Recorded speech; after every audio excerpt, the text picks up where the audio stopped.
JBN, we keep you informed. Hospital Woes Part 2. The hospital caused my baby to die. Please remember to like, subscribe, share, leave us a comment, and click the notification bell to receive our daily news items. Shaunakay and her mother, Marva Cayman, are distraught after losing a son and a grandson. Using a rag to constantly dry her eyes, Shaunakay shared the agonizing experience of having to cope with the loss of her son, who died just hours after he was born at a hospital in September. The baby, who got the name Malachi Matteo Brown, would have been the first child for the 21-year-old and the fourth grandson for Marva. Shaunakay said, "He was overdue by 6 days, so I was told to come in on the 28th of September where they would induce labor. But that was not the case. I wasn't induced until 26 hours later, and by that time it was too late."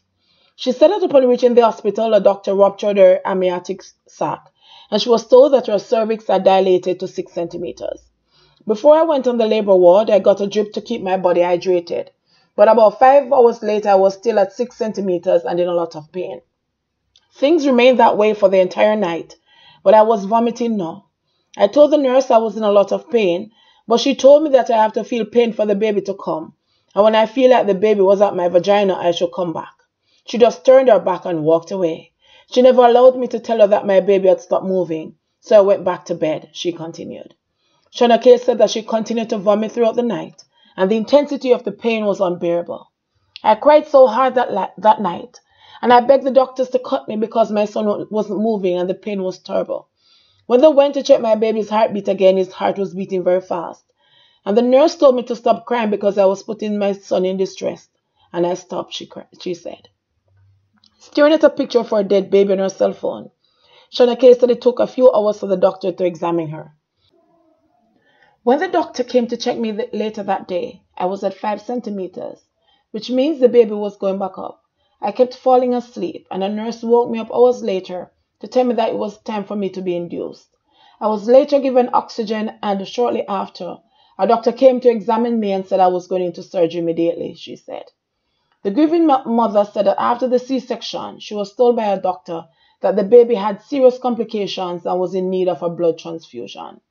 "They told me ate his feces while he was inside of me, so I quickly signed the paper for him to get the transfusion.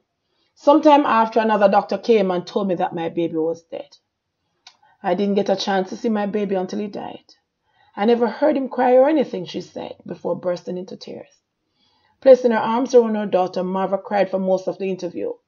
As she explained how her daughter was treated by the medical team at the hospital, she remains adamant that Malachi would be alive if the hospital staff had been more caring and dedicated to their jobs.